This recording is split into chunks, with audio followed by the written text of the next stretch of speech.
subject, I have this theme that's coming up that I want to share, and I just don't know where to begin and how it's going to come out. But it has to do with loneliness. And when I say loneliness, I'm not really being accurate. What I'm talking about is aloneness. Do you hear the difference?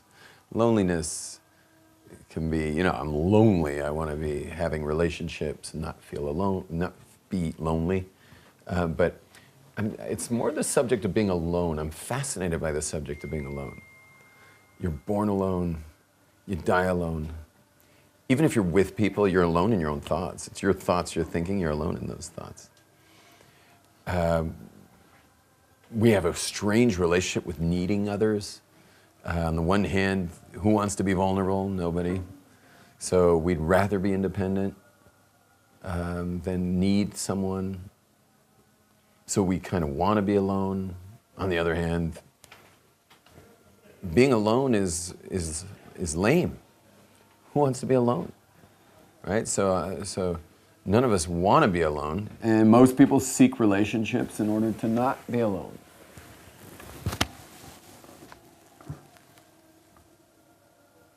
Yet who wants to be in a relationship with someone who doesn't need you? You can imagine you found someone who was just perfectly fine on their own. But a wonderful person. You want to spend your life, anyone here would want to spend their life with someone who's just never going to need you? No one? Really? So here we got a whole room of people who don't want to need anyone, yet none of you would spend your life with it. None of you would ever choose to marry someone who wouldn't need you. Like, make up your mind. And we don't want to be needy. Do you hear why I'm fascinated with this whole alone business? I'm really into this right now. I'm like, this is my theme. I'm thinking through, and when I think through something, I don't stop thinking through it until I get somewhere. So I'm going to do it with you guys. Salvation talks about this, lonely faith and lonely faith. Lonely man of faith. Yeah. Existential idea of trying to have a relationship with God. And it's essential. It's between you and Him. Between you and Him, you can't. It's not a three-way. Right. It's also an amazing thing is when you bring up relationship with God, it's you and God in the end. It's you and God. You may say prayers that were written by others in a prayer book, and they may be in the plural, but your relationship with God is your relationship with God. It's really between you and God. Anyway, but I'd like to go back to that conflict of like here, none of us want to be a needy person. None of us want to need anybody. We all want to feel independent on our own. Yet none of us would marry someone who wouldn't need us. Which means like we're all on a crash course to not getting married, because here we are trying to develop our independence and not need anybody. Yet at the same time, we're somehow supposed to be in the dating pool of getting married. I mean, that's like putting bug repellent all over you, and the people you're trying to marry are the bugs. Yeah. Isn't it that they want you, that they need you? Yeah, ideally, but yeah, well, there is. I believe there's this like iconic relationship where both of you are fine and settled and choosing to be in a relationship as two independent beings. I mean, I've got even Kabbalistic proofs for this. Shall I present one? For example... It's really the need to give. That's in its ideal form. It's a need to give, meaning I want to bestow upon another. Yeah, but most people's need in relationships is a need to be somehow saved, somehow that their aloneness is assuaged by this other person. Their loneliness is going to somehow go away in this relationship. Their feelings of being unworthy or unlovable or not good enough or dumb or ugly or stupid that are fat or whatever, that someone's going to somehow love me anyway and make me feel okay. Which reminds me of a student here in this classroom, actually. It was a packed day. And some guy in the back row, somehow, I don't know how, at the very beginning of the class, announced to the whole group that he's engaged to a Gentile. And I was on my way to make a point on the board of the first 5 minutes of class, and I was just like, what did you say? What did you say? And he says, oh, well, I'm engaged to a Gentile. I'm engaged to a Gentile. So I said, so do we have to kill her? And some of you are looking at me like, you're supposed to be laughing. That was a joke.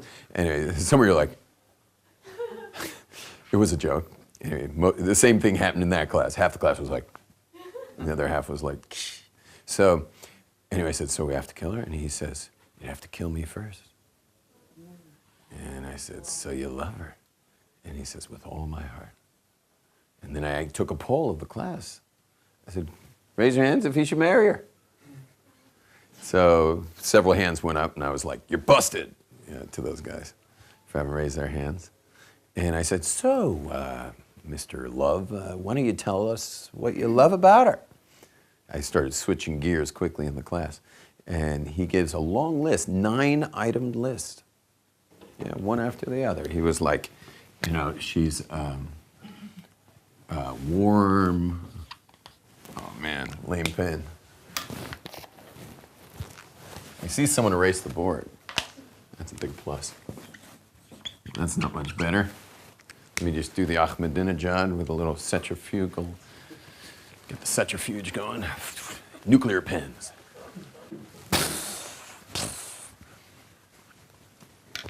So, warm, nice, okay, cooks. She makes him feel smart. She respects him. She also loves him. Anyway, I write down everything he's saying, I'm writing it on the board. And when I finished it all, so I said, amazing, it's love. And then I went to the board and I wrote warm to me, nice to me, cooks for me. Makes me feel smart, respects me, loves me. So I wrote all 9 things. The whole entire list was about him. He didn't even mention her in 9 things. And some are arguable. These weren't 2 of them. I just added these this time. These are arguable because she really may be nice and warm. He didn't give those. These were like directly about him, every one of them. And so at that point, I turned around to the class and I said, who does he love? What's the answer, Benjamin? Himself. Loves himself. And then I said, oh, really? Does he really love himself? I would say quite the opposite. I would say this man is full of self-loathing. And he has a 50-stitch wound that's going to require major cleaning and anesthesia and stitches. But he's got some girl that's some butterfly Band-Aid that's going to hold it together for about a year. And it's going to pop open anyway, all over her. Yeah, and that's love.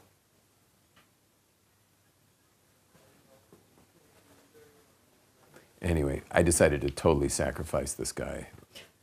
I mean, he's already engaged to a Gentile. I'll just try to save the other 30 people in the class. So I just like completely, sacrificed. I just put him on a bonfire. I spent the next 50 minutes talking about our wounds and how we're somehow supposed to get healed by our relationships. That somehow we call our parents when we're wounded. We call this one when, if there's good news, if you're a guy, you call your dad. If you're bad news, you call your mom. If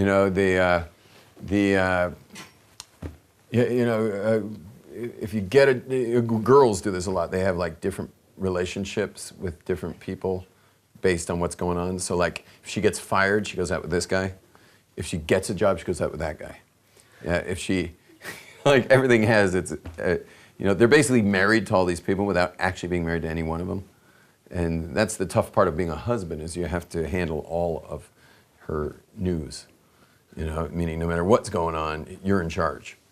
Whereas what single girls do, and I don't blame them because no one gets married anymore, so they need relationship and they have different spectrums of needs, and they just tap different men to be to field each kind of hit, of what she's swinging on, but the problem with that is the woman has no energy left to give to a man. There's like a ball of energy that a man catches for marriage.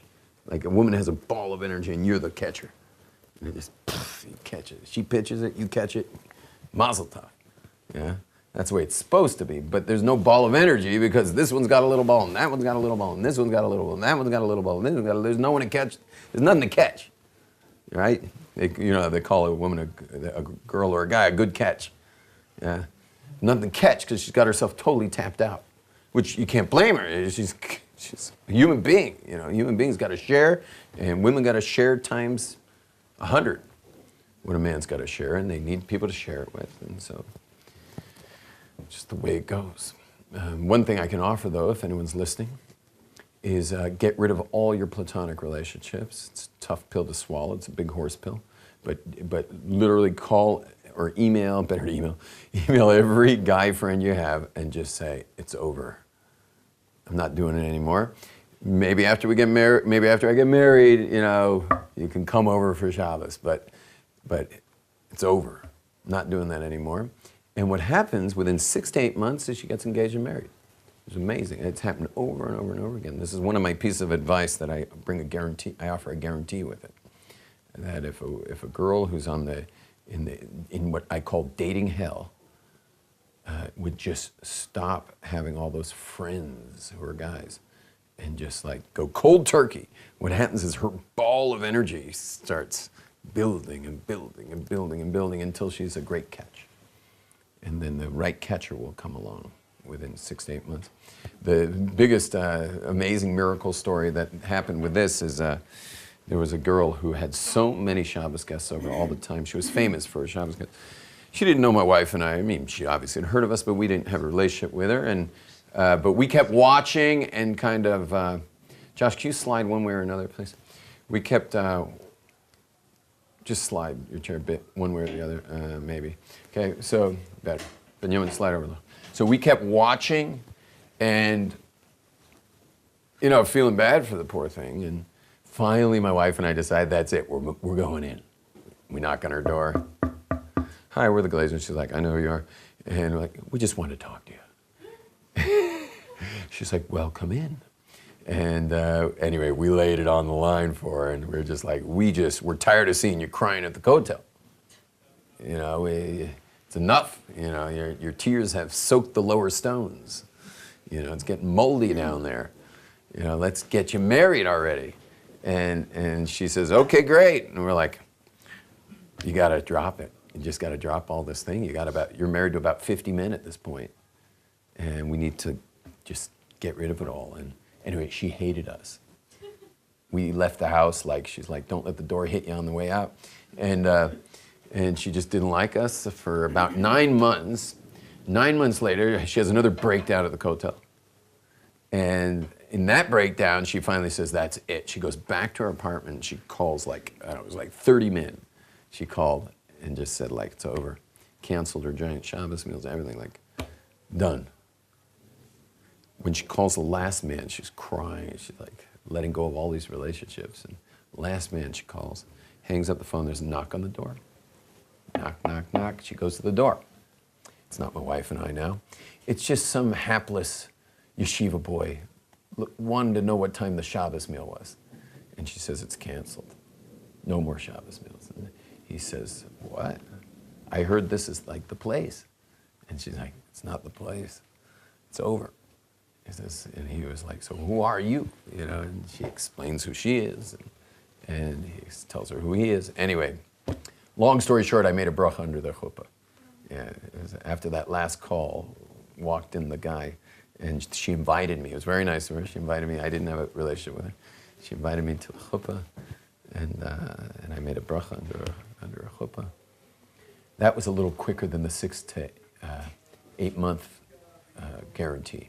She got the 6 to 8 second guarantee. Okay, now Anyway, but the point back to being alone is that very few people marry this way, and very few people want to be married to someone who doesn't need them on a dependent level. I was going to show you Kabbalistically, I'd like to show you Kabbalistically how I believe it's supposed to be, but maybe I'm wrong. Maybe I'm wrong, and I'd like you guys to fight me on this one, because I'm happy to be wrong. One of the few people who are happy to be wrong. Most people are happy to be right, although they're not really happy. Because the second you put on your right hat, what do you chase out of the relationship? Begins with an L. O, V, E. The second you put on your right hat, you just watch love go right out the window. So you'll notice that in life. Once you get your right hat on and you start being right in a conversation with someone, you literally just watch the love disappear. Who do you think is going to win the average argument between me, who had an entire secular background all the way through university and everything, plus 23 years learning Torah, and now I've got some college kid who wants to argue with me about something? Who's going to win that argument? Okay? Well, you never know, but usually me. Okay? Do you think I'm going to win an argument with some boy who's about to go down the river of assimilation? You think I'm going to win an argument with him? If I win, what's that make him? Winner or loser? Makes him a loser. I know it's a winner, but he's going to walk out like a loser. Is he ever going to come back?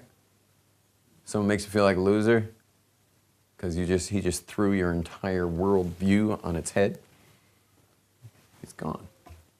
He's gone. So I've learned lessons over the years that I'm here for a long-term relationship with people and with life, and I can win an argument and lose a battle, and win a battle and lose a war, and also my marriage.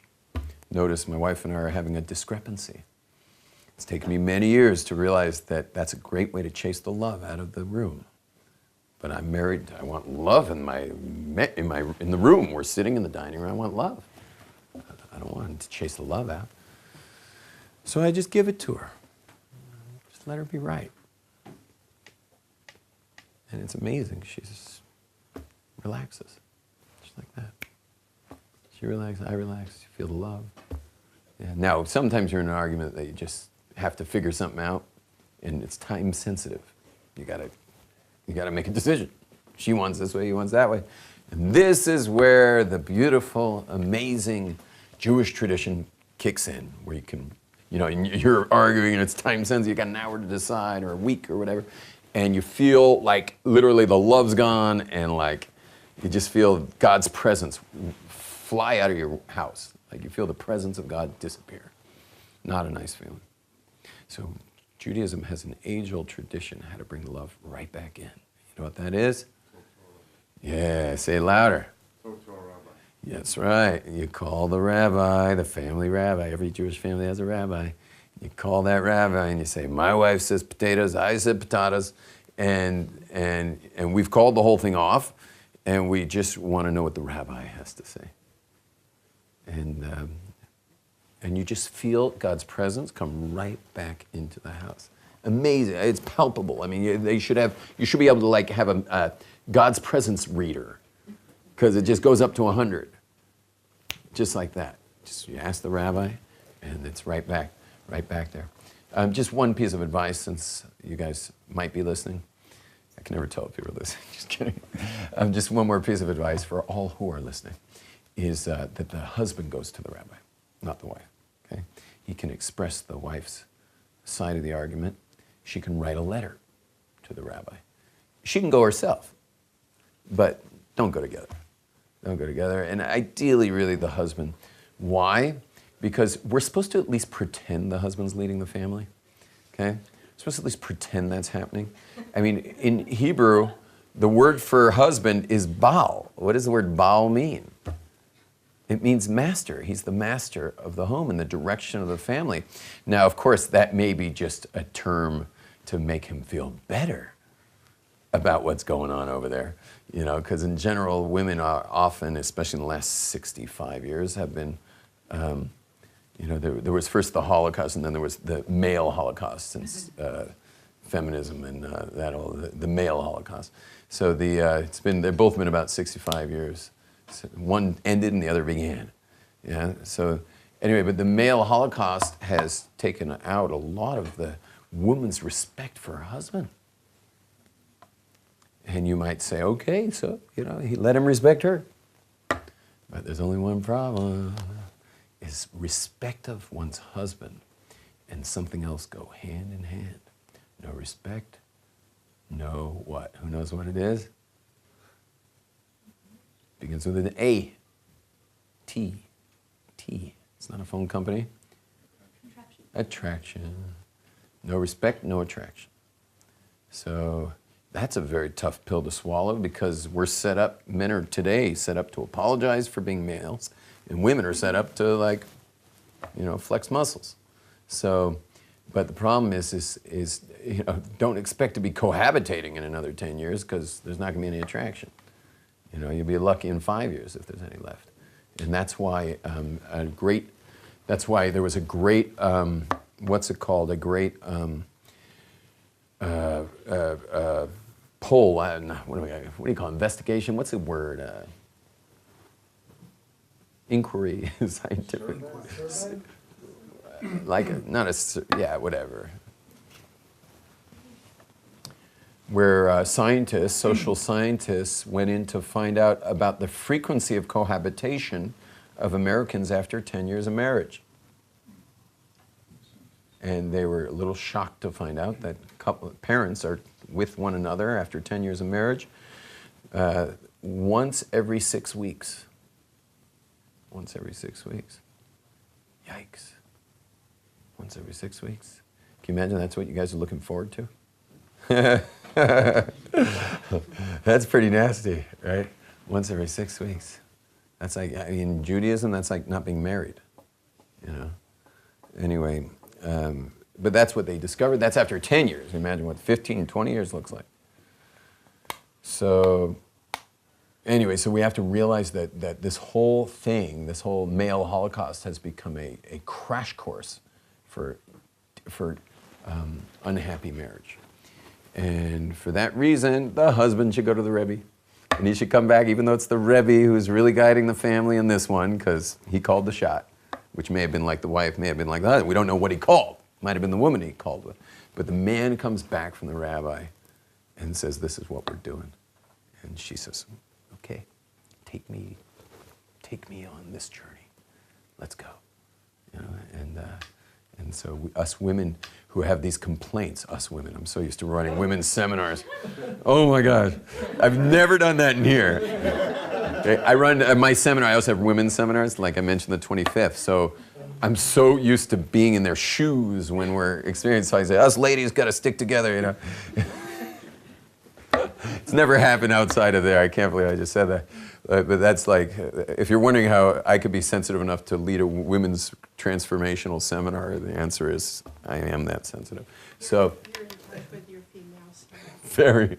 So, anyway, so what I was going to share with you is that the answer is not to ever be disappointed with one's husband. The answer is not disappointment.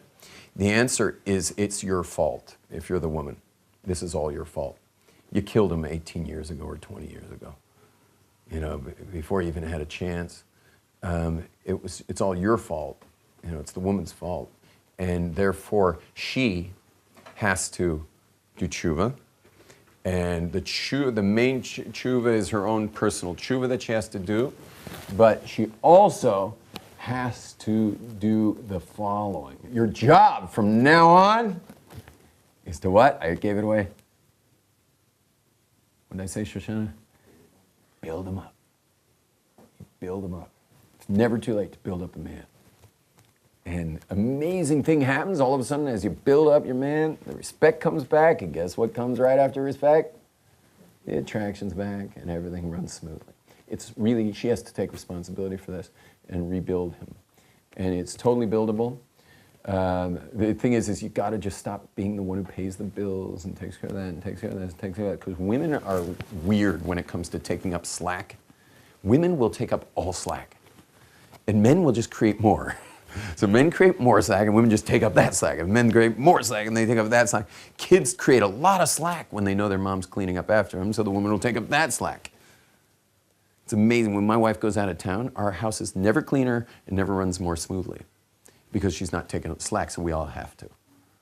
And so now all of a sudden you got, we were 8 kids. Now we got, a couple are out of the house already, but we had 8 kids. Me, and that's 9.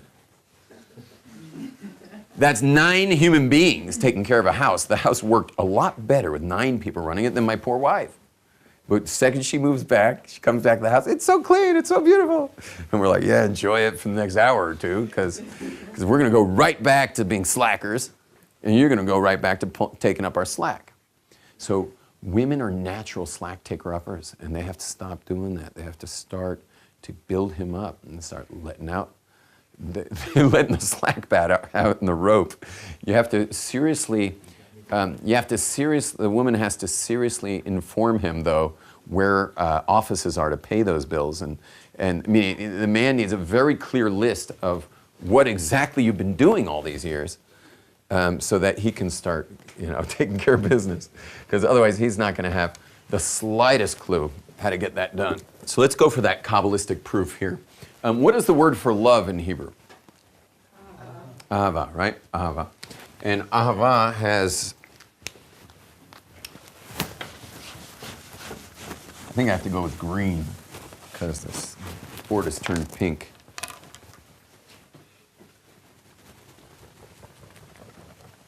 So Ahava,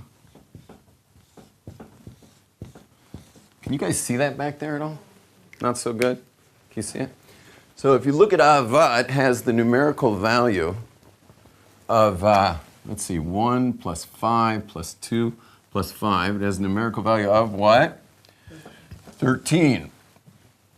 Well, that's interesting because 13 has the numerical value of, it's the same numerical value of the word echad, which means 1. Okay, 1 plus 8 plus 4 also equals 13. Okay, and I guess Bob Marley was a great Kabbalist when he came up with the song, One Love, One Heart. Yeah, one love. So 1 and love have the same numerical value. What I'd like to argue is that when you yourself have love inside yourself, you are a self-contained, loving being without the need for anyone else loving you, that you yourself love yourself, which is called in the emotional intelligence movement, it's called being self-generated. When you yourself are self-generated and you're feeling love of yourself, not all that garbage that we dealt with the guy who was engaged to the Gentile. Remember the garbage man? Yeah. Oh, by the way, I didn't even tell you the end of the story. Amazing. So as I was leaving the classroom, I was like tiptoeing out the door, hoping he wouldn't kill me or something. It's like just trying to get out quick. And just as I'm leaving the door, he's like, Rabbi, and I'm like, oh man. And I'm like, yeah. And he says, can we meet, please? And I'm like, yes. I was so excited that he wanted to meet with me because now I can fix things up. I do have to patch up classes sometimes. Rabbis do offend people. If you're really doing your job as a rabbi, you got to be getting some people upset. Okay, it's the way it goes. You know the job. Have you guys ever read the job description of a rabbi? It's to comfort the afflicted and to afflict the comfortable. And so that's our job. If you're not doing that, you're ripping off your community. If you're always being nice to everybody and telling everyone exactly what they want to hear, you ain't no rabbi. You're a politician. So anyway, but you should know that almost every time I've angered somebody, it was always because they had to really have a deep cry. And they had the deep cry and usually had a great breakthrough. There's some amazing stories where to the point where I get called in by the Eshet Torah management saying, you really upset that girl. And I'm just like, no one else was upset, the whole rest of the class seemed fine. And you're like, well, she was, and she left storming out and called the management and everything. And they're like, we expect you to apologize. I was just Torah class, what do I apologize? Get Moses to apologize. I'm not apologizing for that. and teach you Torah. And they're like, Rabbi, you don't have to retract what you said. You just got to apologize for upsetting her. And so I tracked down some girl and apologized with all my heart, and obviously telling her that was hardly my intention, was to upset her so badly. And anyway, of course, she had the full spontaneous combustion, meltdown, implosion, and talked about all what happened to her in her life and what I brought up for her and the whole thing. And the girl wound up in she wound up becoming like, like the chief rabbi of a fool's wife or something. Or his third wife. Okay, just kidding. You like that one? No, but the many times, I'll tell you like one of those stories. It was summertime, and 5 girls came to this class in their bathing suits. Okay, some were in one piece, some were in two piece. I guess the one piece one felt, it is a yeshiva. Anyway, so people were just shocked. I was like, where are the curtains for like the temple? Like the Temple Mount, right? I was looking for curtains in the classroom. Okay, we'll put the board here. We're going to take care of this. So anyway, but they sit down and they're so uncomfortable that you can cut the air with a knife. Because what happened was it was their first time ever coming to a Torah class, and the group had a beach trip right after, so they figured let's just wear our bathing suits to the first part, and then we'll have them on already for the second part.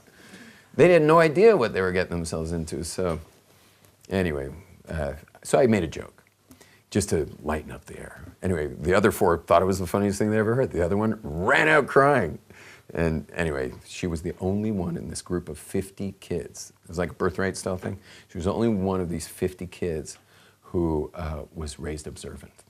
And how dare I mention anything about what she chose to wear? Yeah. Whoa. Anyway, I got another call from the head of Aish Torah. I upset this girl, and anyway, I gave an apology, not only to her, to their entire group during their lunch. And she spoke to me privately and had that full meltdown and found her way right back into women's seminary and started studying Torah again, and thank God. So anyway, this guy, I met with him, we met one-on-one. A year later, he comes to the Aish Torah convention in Connecticut. I didn't recognize him. Kippah tzitzis. Comes running over to Rabbi Glaser. And I'm like, who are you? And he says, I'm the guy who was engaged to the Gentile, who was in love with myself, but really I hated myself, and I was somehow trying to heal it with this engagement. And I said, you? And he says, me. And not only that, I'm coming to yeshiva next month. I'm learning full time. He's an engineer, a businessman engineer, and he came to yeshiva for a whole semester. Amazing. Okay. Anyway, so the word one is the same numerical value as love.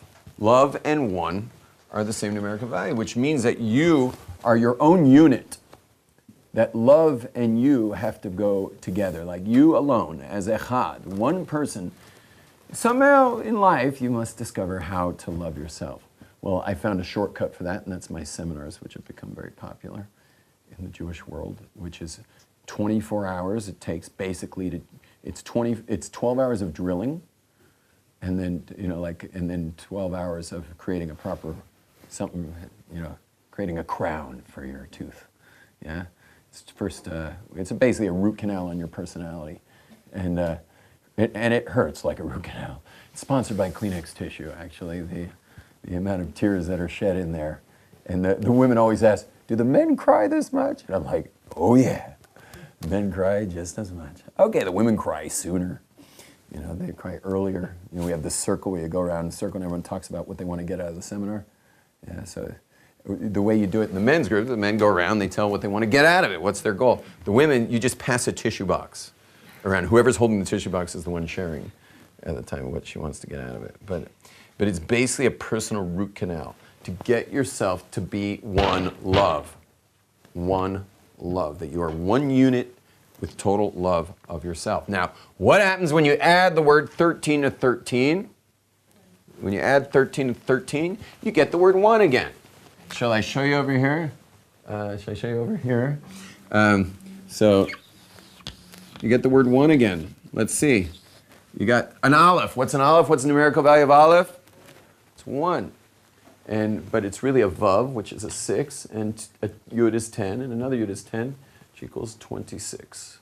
So when you add 13 plus 13, you get 26. When you take two adults, where he is whole and she is whole, and they marry, you get 26. Well, 26 is not a random number. It's a very important number in Judaism because it's the same numerical value as a yud and a hey and a vav and a hey, right? 10 plus 5 plus 6 plus 5 equals 26. It's God's name. Who is one? God is one, aleph, which equals 26, and the yud and the hey and the vav and the hey equals 26. When you add your whole self to another whole self, i.e. you love yourself and that person loves themselves, then you come to God dwelling between you. It's a marriage that, maybe you could say it's a marriage lishma, that you're married because you're here to create something greater between the two of you, as opposed to a Band-Aid. You're not Band-Aiding each other. Now I'm going to ask you again, and I want everyone to vote. You ready? Would you marry someone who doesn't need you? Yes, okay, we gotta say, you're supposed to raise your hand. Would you marry someone who doesn't need you based on what we've discussed so far? Raise your hand. Would you? So many more people raise their hand. You know, I do a test. I actually do a test when I'm visiting America, I'll see old students of mine from the years of Eshet Torah. And I figured out a way to test whether the parents are feeling whole in themselves. And the way I do that is I'll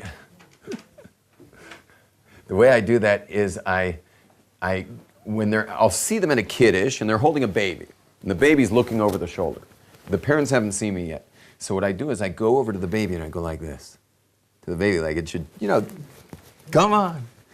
Big smile, come on. And once in a while the baby just jumps, starts reaching to go to the rabbi.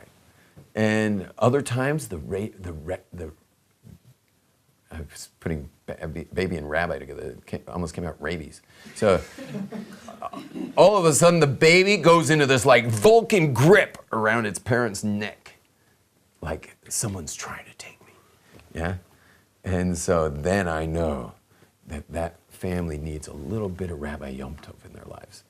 Yeah? And maybe I'll invite myself over, make a bracha in their house. Like, oh, you moved into a home with your wife, so maybe I'll come by and make a bracha on something, but then get a chance to really talk to them. Because you notice in the kids, when parents are individual units of love, and they're whole, and they're just serving God in their marriage and their families, the kids are very free-spirited, and they're very open to be held by anyone and just feel at peace with themselves. Whereas when the parents themselves aren't whole, so they're trying to somehow patch each other up with each other, well, what's a bigger patch than a spouse? What's the biggest Band-Aid for a lonely person? A child, there's no better Band-Aid than children. Children are like the ultimate Band-Aid for a parent.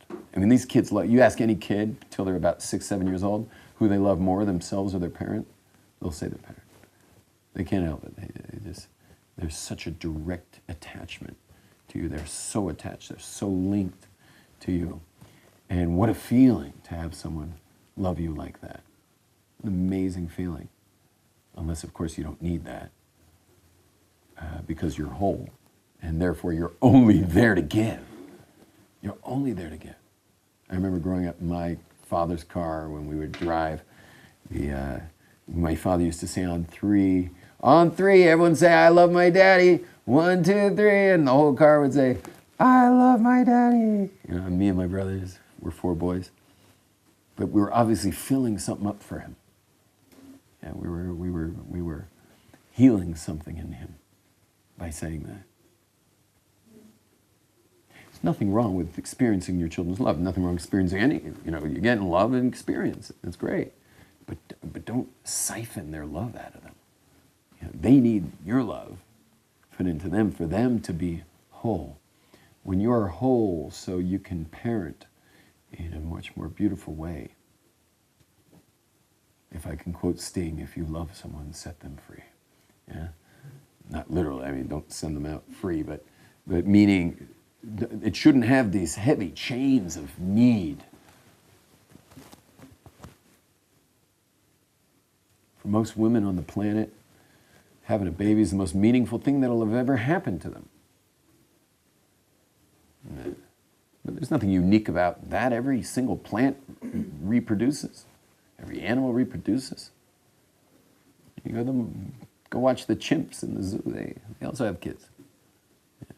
That shouldn't. The fact that you reproduce shouldn't be the most meaningful thing in your life. Reproduction's part of the system. I mean, everyone should be blessed to be able to reproduce. Obviously, people can have issues, but it is built into nature, reproduction. There has to be something much deeper, more meaningful in our lives. And when you find that thing that is much greater, much more meaningful in your life, and then you have kids, those are going to be some amazing kids. Because you're there for filling the universe with beauty and solutions to the world's problems and just goodness. And there's no extra strings attached to this love. They're still going to love you just as much, and you get to enjoy being so loved by your kids. Oh my gosh, these precious hugs I get every day. We're a very huggy family because I'm the father, so our kids are a little more emotionally intelligent probably than 99.9% of Hasidic families, but there's a lot of hugging going on when I get home, and it is precious. It's exquisite to have each kid come in for that hug, and they come all the way up to teenagers. Normally teenagers don't want to hug anymore. Not my teenagers. My teenagers are it's so built in that a hug is a good thing no matter what. No matter how much independence you need.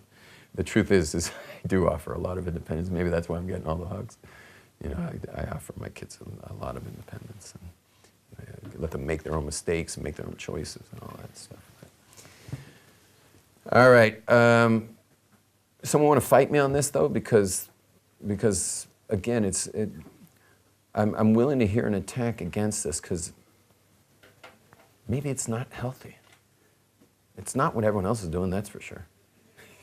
And what I've created here and somehow backed up with some numerical values isn't necessarily doesn't mean it's right. It's certainly different than what most people are up to. Does someone want to fight this? I don't want to be right on this one. People will say that you can do this without, in a secular way. Secular Jews will say you can have a person who has no needs marry another person. And there are a lot of good people who are balanced and well-adjusted who are secular. Sure. Yeah, I didn't bring in that at all. Sachs talks about it. Jonathan Sachs. Yeah. He says there's more sense for purpose in life when you introduce God into the world as well. But there are many people who are complete within themselves and therefore be successful in marriage. Right. But does anyone argue that maybe this whole thing is a mistake? Meaning, I don't think anyone here argues that being complete in life isn't the goal. I think we all want to be complete in life. That's for sure the goal. But so many of us thought that the completion that we're creating is with another, with our children and stuff. That's what I'm saying. I'm saying the completion's not going to be with one's spouse. And it's not going to be with your children. Completion will have to be internal. And then you marry someone, and then you have children. No one wants to argue this? Does it sound agreeable? Go ahead, yeah. Do you think there are limits to how wholesome you should be prior to your spouse? Meaning, if you're so independent and if you become so independent, it's hard to find a spouse that you can respect. I think, yeah, what's your name? Tali. Tali, I think you're absolutely right. You're absolutely right. When you're that independent, it's really hard to do that. But I'd like to distinguish what I was talking about. I'm not discussing being independent. I'm discussing being whole. For example, you can have a 19-year-old or an 18-year-old, or even my daughter got engaged at 17. She was far from independent. Okay, she was completely dependent in so many ways on our household, on our worldview, on, she's hardly considered my wife and I have basically knocked out adult singlehood. Okay, we have gotten rid of the concept of adult singlehood. I guess we just weren't that impressed by our own, because my wife and I both had adult singlehood, and we seem to have just kind of made a choice for our kids on that one. That adult singlehood was certainly fun. We certainly had a great time. I definitely put down a lot of beer over those years, and great surf sessions, and amazing travel, and great rock concerts, and various other things that kill brain cells. Those were all great times. But I didn't even know I did this. Someone came up to me. Was that you? Someone came up to me the other day and just said, "You realize you've eradicated adult singlehood for your children?" And I was like, "Oh my gosh, no, I didn't realize that." I'm telling you, this week is when I found out that I got rid of adult singlehood for my kids, which means I didn't like it. But I don't recall any bad days. I only recall having a lot of fun. But somehow I just have, without even knowing, that's how, I unconsciously got rid of it that my children shouldn't have to deal with it. Anyway, so they're hardly independent. They're extremely dependent young people, being handed over to someone who's extremely dependent young people, but very whole. I was discussing wholeness from within, an inner wholeness, not at all an independence. They don't even know what they like yet. They don't know anything. They've barely developed their own personal taste. You can tell in the outfits they wear. Look at what a 17-year-old girl wears. It's like whatever's on the top of the shelf. They don't know their colors yet. They don't know their styles yet. They just don't know anything, really. Unless their mother is like a designer or paid for them to go find out what their colors are, because everyone has colors. Of course, black works for everybody, and unfortunately, everyone goes for that. But you actually have colors. Men probably have colors too, but most of them would never know what their colors are. Women at least figure it out. That's why you'll notice that the girl who has always seemed clumsy and klutzy in high school, you come back, after college, you run into her and she just looks so put together because she found her colors. She found what jives with her whole style. And there are people who are, do this professionally for a girl who doesn't figure it out on her own. Anyway, they're totally out of it. These kids, they don't have a clue what they want, what they like, but internally so complete and so whole. Yeah, someone asked me, actually, right after they were engaged, because they only met for 45 minutes. So someone asked before they were engaged. So someone asked me, like, how do you expect a girl, your daughter, who doesn't even know what sweater to put on, like she can't figure out what outfit to wear, is somehow supposed to figure out who she's supposed to spend the rest of her life with? And the answer is, her internal world is so whole, and the vibrational pattern of an internally whole person is a very solid and clean vibration. Well, love is the ultimate clean and simple and sweet vibration. Love, there's no greater vibrational pattern between human beings, between God, for ourselves, than love. And since we're talking about the intimacy and connection of a couple for the rest of their lives, and since they themselves are so unadulterated, their hearts have never been, meaning their love pattern has never been sliced before. You understand? When your love pattern, when your heart's been broken, so your vibrational pattern of love has weird interference patterns. Like when you throw a pebble in water, in a pond, it makes a perfect circle. It's beautiful. But you throw that pebble, and then you throw another one, and it creates interference patterns. So it's hard to figure out even which was the original pattern, and throw a couple more pebbles, a couple more heartbreaks, a couple more relationships, a couple more this, a couple more that, a couple more that, a couple more that. After a while, you just got this crazy pattern going on. It's hard to figure out exactly what you want. Whereas when you're raised in that kind of sheltered environment, so you just have this one perfectly circular pattern coming out, and this boy had this one perfectly circular pattern coming out. It was the weirdest thing. When I met him, I knew it was my daughter's soulmate. I mean, I gave him an 1.5-hour exam. I wouldn't let him near my daughter until I grilled him for an 1.5 hours. Poor guy went through hell. And but before I even asked him the first question, I already knew he was it. It was weird. Like it was just this sense that, oh my gosh, this is who my daughter's going to marry. And she knew it too, and my wife knew it. And it was just the weirdest thing. And they were engaged just after. Yeah. So, anyway, so again, Tali, we're not talking about independence. Independence, getting two totally independent people as like, young adults to somehow mesh is very, very difficult. And what helps a lot is God and Torah. Because at least you got one thing in absolute common. Like that for sure. You got God and Torah going. So, okay, maybe she likes sports and you like, social events. So there will be some, because obviously when two people are so independent, you're going to have a lot of misses. And so that's okay. You can have misses. Not a big deal. The main thing is to have God as number one, have a Rabbi to bring in the peace in the home, all that stuff. So anyway, I just rambled on a bunch. I hope you guys enjoyed it. I'm still trying to figure all this out. I really am. I don't know about this whole alone thing. I'm still not, even though I'm the one sharing it, I'm still not 100% sold on the concept. It seems a little lonely. I don't mean lonely like, oh, poor me, I'm all alone. I don't mean like that. I'm talking more like existentially lonely, like you're kind of like existing alone. For some reason there's something about that I'm uncomfortable with. I'm not whole with this concept yet. You're obviously never alone. There's God, but until you develop that experience of like you're not alone, but God's with you, you can have a lot of years of feeling whole. I'm totally whole, but I'm alone. So there seems to be a but there. I'm whole, but I'm alone. So am I alone or am I not alone? So the answer is you're not alone, you're with God. But till you start thinking about that, you could spend some serious time in your life of feeling alone. Because for most people, God is an app. Okay, God's an app you click on and then stop feeling so alone. But until you clicked on the app, you can feel pretty alone.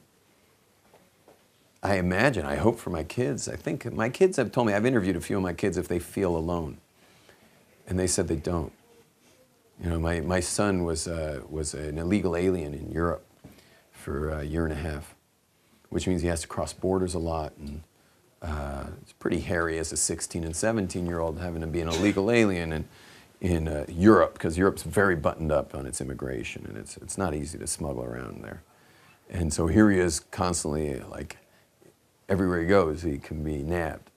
And I asked him, like, did you ever feel alone? Did you ever feel scared? And he said to me, no, Hashem's with me every second.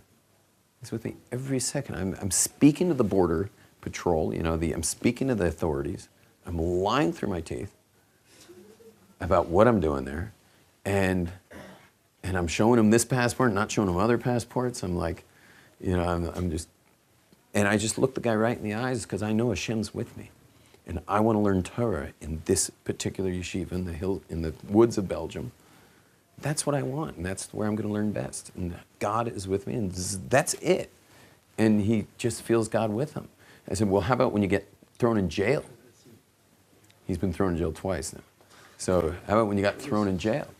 He says, he was with me in jail. He was with me in jail. He's with me everywhere. So maybe all this issue of being alone's only an issue for people who weren't raised with God consciousness. If you were raised in God consciousness, maybe, anyone here was raised with God consciousness? Raise your hand if your parents were like constantly giving you the God consciousness business. You too? No, I was raised with the God consciousness all my life. Oh, great. Did you ever feel alone? Never. Shoshana, you raised God consciousness? Yeah. You ever feel alone? Yeah. Yeah, she did. Anyone else raised God consciousness? No one else? You were raised? Did you ever feel alone? Not so alone? Anyone back there raise God's consciousness? You were? Yeah. You ever feel alone? You do feel it. That might be lonely. Again, I'm not talking about lonely. Oh, Shoshana, I wasn't talking lonely. I'm talking alone. The existential angst of alone. You ever felt that? Yeah. Yeah. And you? Yeah. Oh, I don't know. Again, I told you guys, I don't know what I'm doing today. And just anyone who has any info about this or any feelings about it or want to bring something up or ask more or discuss it further with me, you can do that either in person or I would suggest emailing me at yglaser with an S at aish.com. yglaser at aish. Totally happy to chat about it. I really want to, when I'm developing a thought, I really want to get as much. So I got like another 25 people to think it through with me. So if you guys wouldn't mind, help me with this one. Please send your thoughts. If you've got some writings on it, books on it, websites.